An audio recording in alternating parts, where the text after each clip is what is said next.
अस्सलामु अलैकुम वरहमतुल्लाहि वबरकातुह। अल्हम्दुलिल्लाह, आज हम लोग निकले हैं जुमा की नमाज़ के लिए जामे मस्जिद रासल खैमा की तरफ। इमाम साहब का खुतबा, इमाम साहब की नमाज़ और यहाँ पे लोग जुमा की नमाज़ कैसे पढ़ते हैं, ताकि हम जो लोग इंडिया में और दीगर हमारे जो एशियन मुल्कों के अंदर रहते हैं, हम लोग इससे एक थोड़ा सा सबक हासिल कर सके। क्योंकि मैंने यहाँ पे अब तक जितनी नमाज़ें पढ़ा हूँ, मुझे भी आज आके यहाँ पे 3 दिन हो चुके हैं, और 3 दिनों के अंदर मैंने जो यहाँ पे सबक हासिल किया हूँ वो ये कि यहाँ के लोग जो डिसिप्लिन हैं उसको किस तरीके से फॉलो करते हैं। यानी यहाँ पे मस्जिदों के अंदर जो निज़ाम है और जो मस्जिदों में सिस्टम बना हुआ है, हर आदमी अपने घर से अपना मुसल्ला लेकर मस्जिद पहुंचता है। जैसे अभी मैं आपको बता दूं, हमारा भी मुसल्ला जो है पीछे रखा हुआ है। ये जो देखिए आप, ये 2 मुसल्ले हैं यहाँ पे रखे हुए, ये एक, ये दूसरा। और ये दोनों मुसल्ले जो है हमारे हाफिज़ अबूज़र साहब का एक मुसल्ला है और एक मुसल्ला मेरा ख़ुद का है। तो पहले तो मैं आप लोगों को ये बता दूं कि ऐसा नहीं है कि यहाँ पे मस्जिद में मुसल्ले या जा नमाज नहीं है, बल्कि मैं समझता हूँ अपने इंडिया में हमने सोचे भी नहीं होंगे इतनी कीमती जा नमाज़ें यहाँ पे मस्जिदों के अंदर बिछी हुई है। यानी उनकी जो क्वालिटी है और जो माशाल्लाह वो साफ़ सफाई है और जो उसका जा नमाज के अंदर की जो क्वालिटी है, माशाल्लाह वो इतनी बेहतरीन और इतनी आला किस्म की है कि हम सोच भी नहीं सकते हैं। लेकिन उसके बावजूद भी यहाँ पे एक निज़ाम है, यहाँ पे एक सिस्टम है कि भाई आप नमाज के लिए मस्जिद में आ रहे हैं तो मस्जिद के अंदर आपने जो है तो इतनी बेहतरीन और इतनी कीमती जो यहाँ पे सफ़े बिछी हुई है, उसके बावजूद सबसे बड़ी जो बात है, जो काबिल गौर है, वो ये है कि माशाल्लाह लोग अपना अपना मुसल्ला, जैसे मैंने अभी आपको बताया, हमारे हाफिज़ अबूज़र साहब और मेरा मुसल्ला हमने अपने साथ में ले लिया हुआ है। ऐसे ही सब लोग लेकर आते हैं। और अगर मान लो किसी के पास में उसका ख़ुद का मुसल्ला नहीं है तो उसके लिए भी मस्जिद के अंदर यहाँ पे ऐसा नज़्म है, ऐसा इंतज़ाम है कि मस्जिद के अंदर जो है ये रखे हुए हैं, क्या बोलते हैं उसको, जो पेपर है वो पेपर रखे हुए हैं ताकि आप वो पेपर ले और वो पेपर जो है अपने सामने बिछाए। इसका मकसद ये है, एक आदमी है जो इन्फेक्टेड है, जिसको कोरोना का इन्फेक्शन होया हुआ है, वो नमाज़ पढ़ के वो जगह से चला गया। अब दूसरा आदमी उसी जगह आके नमाज़ पढ़ रहा है तो वो दूसरे आदमी को इन्फेक्शन ना हो, इसके लिए इन लोगों ने यहाँ पे ये सारी बातों का ख्याल रखा हुआ है। अब हम लोग इंडिया, पाकिस्तान, बांग्लादेश जैसे मुल्कों में जो लोग रहने वाले हैं, एक बहुत बड़ी हमारी गलत फहमी ये है कि हम ऐसी चीज़ों को जो है ना इन बातों से तवक्कुल से जोड़ देते हैं। क्योंकि ये ख़ुद मेरे साथ में पेश आया हुआ है।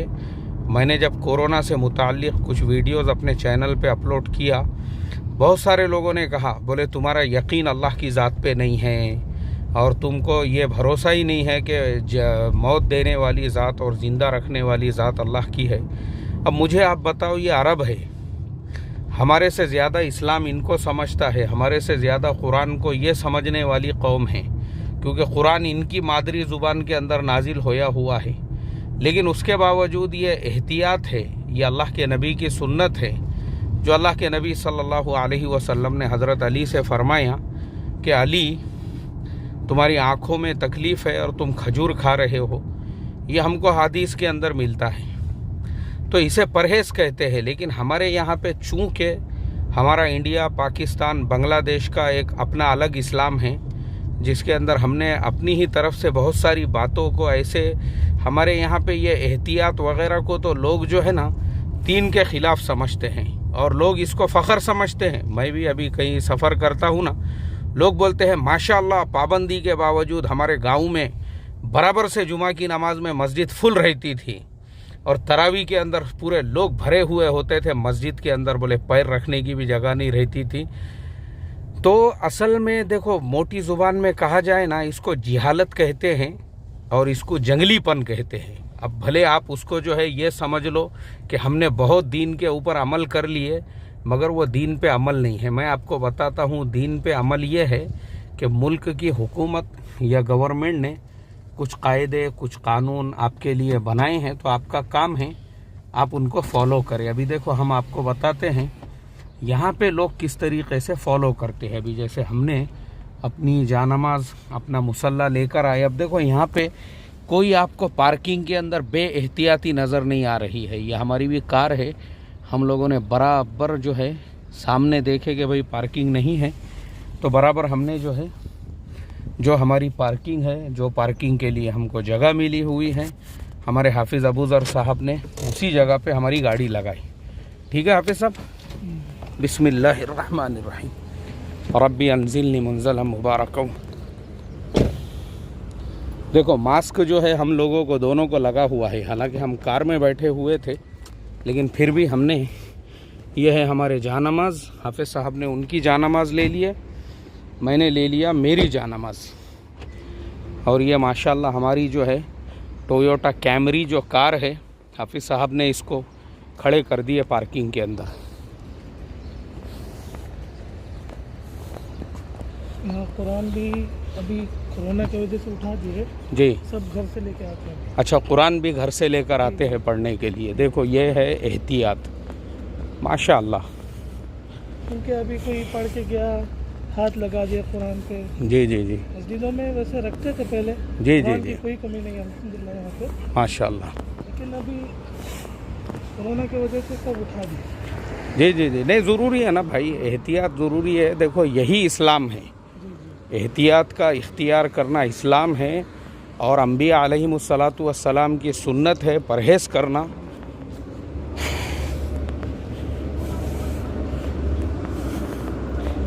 अभी अजान नहीं हुई ना? अभी होंगी, हाँ। अभी आसान होंगी अभी। अच्छा, अजान भी रिकॉर्ड कर सकते हैं ना अपन, जी जी, बेशक। ताकि हमारे इंडिया में जो अजान में 50 गलतियाँ करते लोग, वो पता चले उनको कि यहाँ की और अपने वहाँ की अजान में फ़र्क क्या है। जी, मस्जिद की क्लीन है। वालेकुम अस्सलाम व रहमतुल्लाह।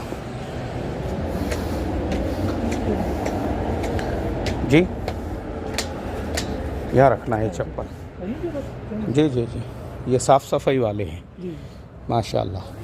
अभी मस्जिद भर जाएगी, इसलिए इधर थोड़ा साफ किया, लोग इधर भी। अच्छा, लोग यहाँ पे भी रहेंगे नमाज में? पूरा वहाँ तक पढ़ते हैं। अच्छा अच्छा अच्छा, बाहर तक। जी जी, क्योंकि अभी दूर दूर खड़े रहने की वजह से मस्जिद जल्दी भर जाती है, अच्छा, इसलिए। जी जी जी। वो पेपर कहाँ है, कल अपन ने देखे थे, वो वहाँ हैं। देखिए मोहतरम दोस्त, ये है जानमाज की क्वालिटी, माशाल्लाह। और ये है वो पेपर जो मैंने आपको कहा था।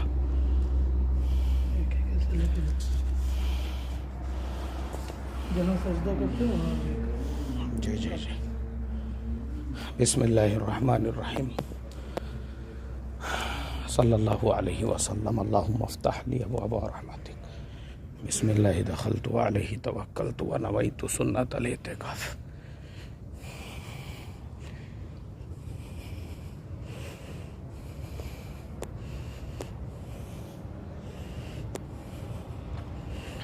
पहली सफ़ में बैठ सकते ना अपन, जी जी, कोई वो नहीं, मसला नहीं है, ठीक है। छोटे बड़े यहाँ ऐसा नहीं। अच्छा अच्छा, कोई भी बैठ सकता, माशाल्लाह।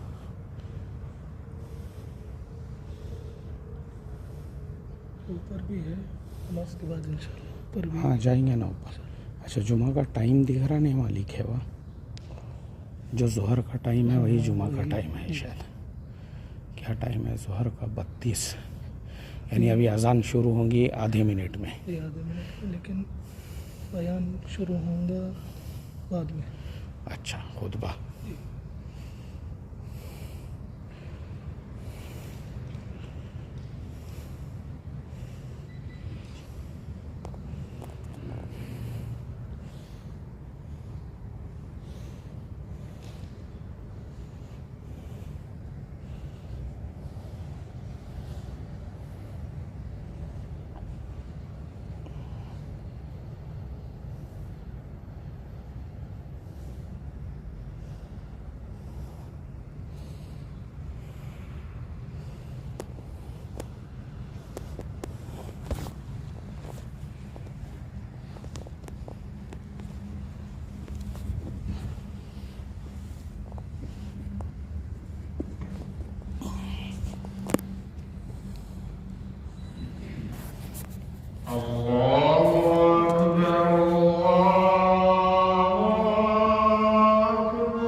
حي على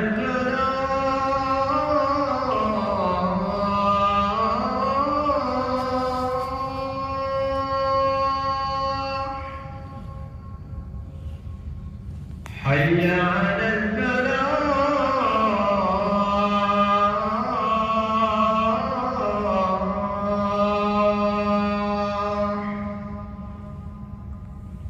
الله أكبر الله أكبر لا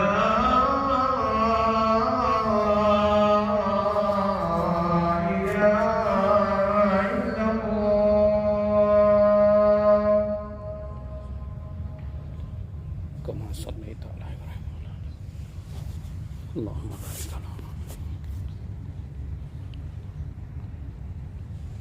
اللهم رب هذه الدعوة التامة والصلاة إنك لا تخلف الميعاد. الحمد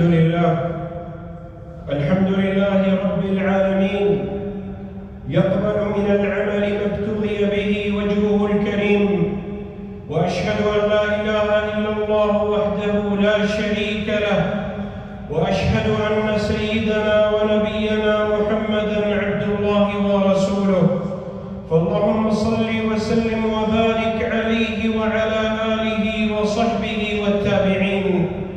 أما بعد، فأوصيكم عباد الله ونفسي بتقوى الله.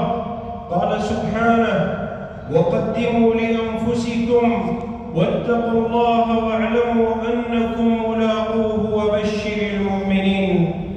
أيها المؤمنون، قال الله تعالى: وما أمروا إلا ليعبدوا الله مخلصين له الدين.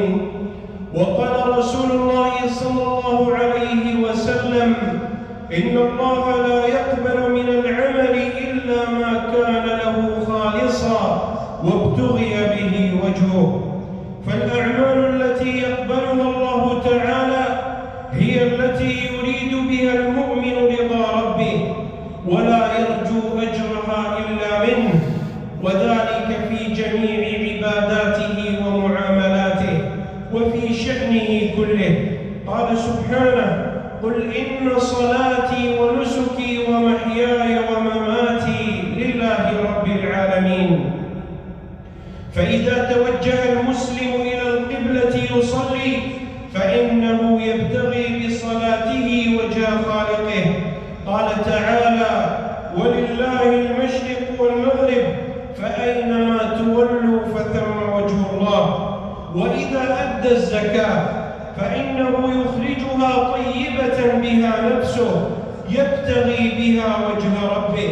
قال سبحانه: وما آتيتم من زكاة تريدون وجه الله فأولئك هم المضعفون، أي الذين يضاعف الله تعالى ثوابهم ويعظم أجرهم.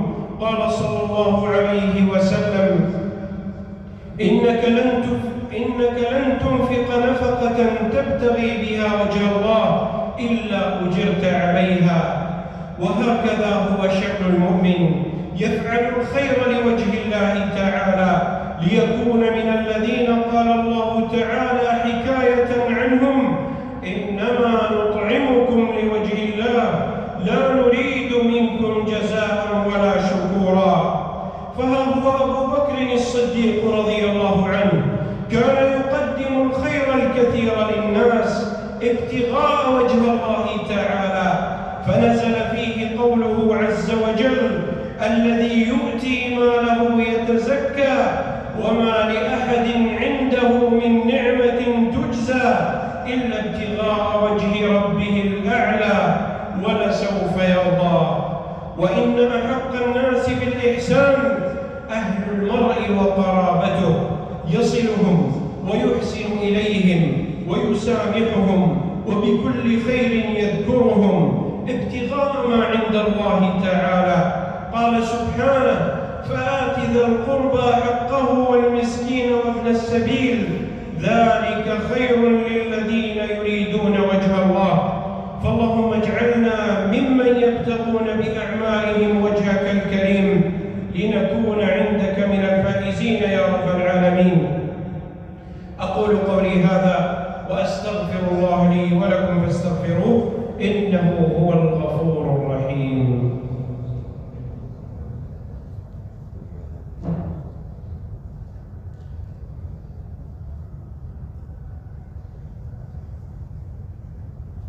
الحمد لله وحده، والصلاة والسلام على من لا نبي بعده، وعلى آله وصحبه ومن تبع هديه.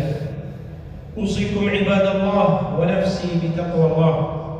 أيها المؤمنون، إن من الأعمال التي مدح الله تعالى عباده عليها الصبر وكظم الغيظ ابتغاء وجهه. قال النبي صلى الله عليه وسلم: ما من جرعة أعظم أجرا عند الله من جرعة غيظ كظمها عبد ابتغاء وجه الله. وهكذا يبتغي المؤمن وجه الله تعالى في كل أعماله، ويحافظ على قيمه الإيمانية، ويتمسك بأسمى معاني الإنسانية، فيعيش في سعادة ورضا، ويفوز في الآخرة بما أعده الله لعباده المخلصين في جنات النعيم. هذا وصلوا وسلموا على نبينا محمد كما أمرنا ربنا سبحانه فقال: إن الله وملائكته يصلون على النبي يا أيها الذين آمنوا صلوا عليه وسلموا تسليما. فاللهم صل وسلم على سيدنا ونبينا محمد وعلى آله وصحبه أجمعين، وارض اللهم عن الخلفاء الراشدين أبي بكر وعمر وعثمان وعلي، وعن سائر الصحابة الأكرمين والتابعين لهم بإحسان إلى يوم الدين. اللهم احفظ دولة الإمارات قيادتها وشعبها وبرها وبحرها وأرضها وسماءها من شر كل ذي شر أنت آخذ بناصيته، إنك على كل شيء قدير. اللهم اجعل دولة الإمارات بلدا آمنا مطمئنا سخاء رخاء، واحفظها بحفظك واحرسها برعايتك، وأدم الاستقرار عليها. اللهم وفق رئيس الدولة الشيخ خليفة بن زايد ونائبه وولي عهده الأمين وإخوانه حكام الإمارات لما تحبه وترضاه. اللهم ارحم الشيخ زايد والشيخ مكتوم وشيوخ الإمارات الذين انتقلوا إلى رحمتك، وأدخلهم بفضلك فسيح جناتك، وارحم شهداء الوطن وأجزل مثوبتهم، وارفع في الجنة درجتهم، وشفعهم في أهلهم. اللهم ارحم المسلمين والمسلمات الأحياء منهم والأموات. اللهم يا سميع الدعاء ارفع عنا الوباء، وادفع عنا البلاء، وعافنا من كل داء، وامنن على جميع المرضى بالشفاء، واحفظ أسرنا ومجتمعنا، وأدم العافية علينا وعلى سكان العالم من حولنا. اللهم اسقنا الغيث ولا تجعلنا من القانطين. اللهم أغثنا، اللهم أغثنا، اللهم أغثنا. اللهم اسقنا غيثا مغيثا بفضلك وكرمك يا أكرم الأكرمين يا رب العالمين. عباد الله، اذكروا الله العظيم يذكركم، وأقم الصلاة. الله أكبر، الله أكبر. أشهد أن لا إله إلا الله، أشهد أن محمدا رسول الله. حي على الصلاة، حي على الفلاح، قد قامت الصلاة، قد قامت الصلاة. الله أكبر، الله أكبر. لا إله إلا الله. استووا استووا كبيروا. الله أكبر.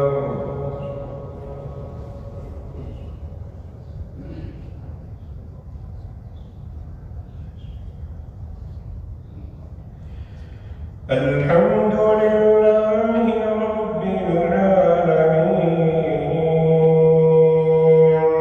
الرحمن الرحيم، مالك يوم الدين. إياك نعبد وإياك نستعين. اهدنا الصراط المستقيم، صراط الذين أنعمت عليهم غير المغضوب عليهم ولا الضالين.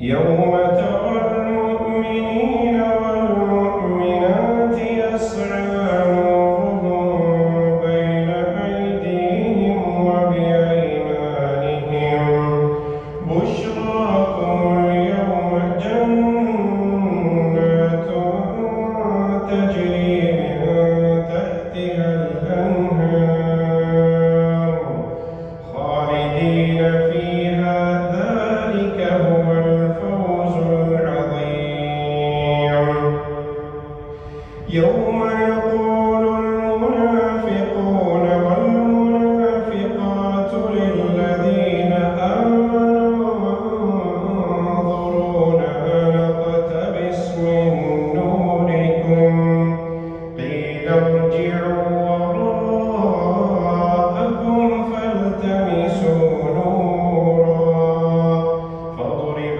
بينهم بسور له باب باطنه فيه الرحمة وظاهره من قبله العذاب ينادونهم ألم نكن معكم قالوا بلى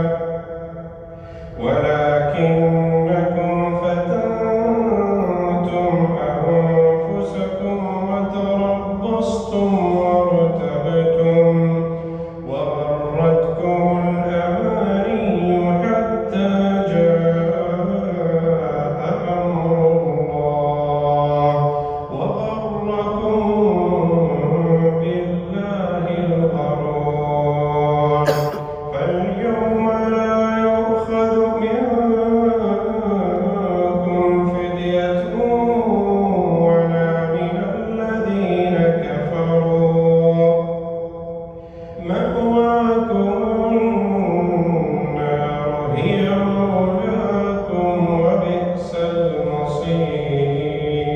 المصير الله أكبر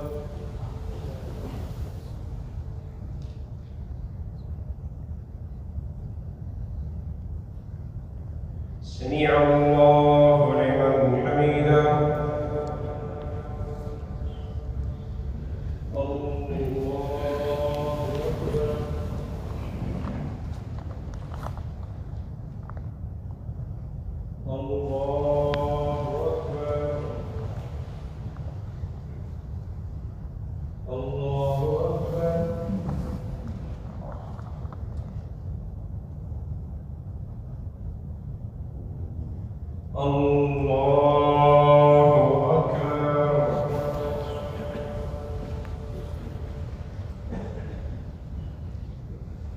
الحمد لله رب العالمين الرحمن الرحيم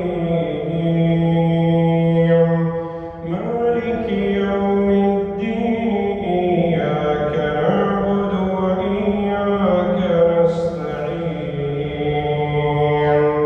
اهدنا الصراط المستقيم صراط الذين أنعمت عليهم غير المغضوب عليهم ولا الضالين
أقرضوا الله قرضا حسنا يضاعف لهم ولهم أجر كريم. الله أكبر.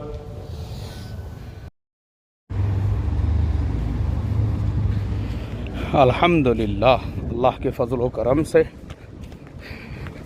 जुमा की नमाज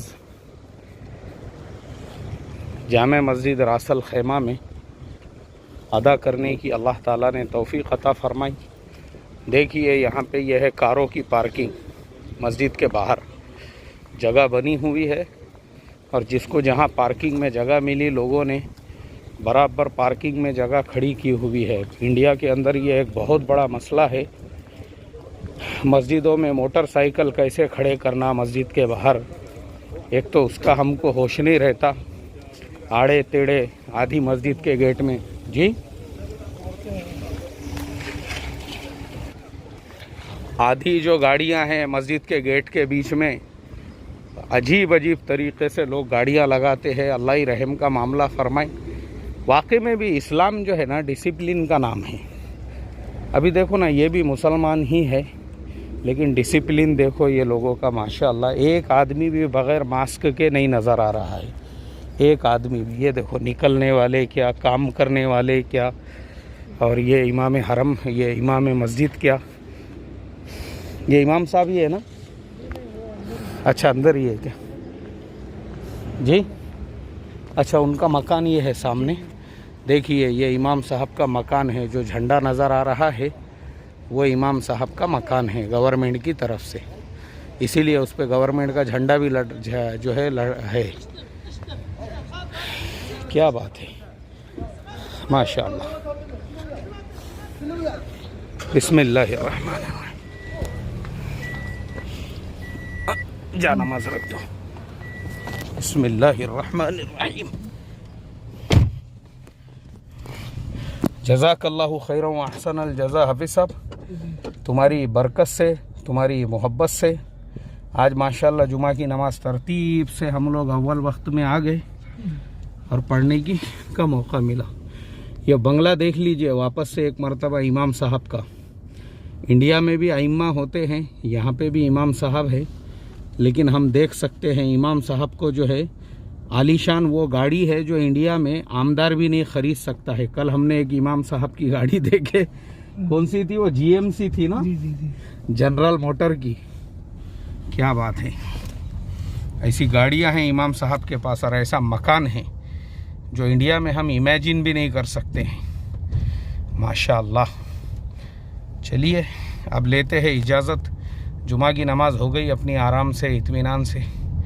अस्सलामु अलैकुम व रहमतुल्लाहि व बरकातुहू।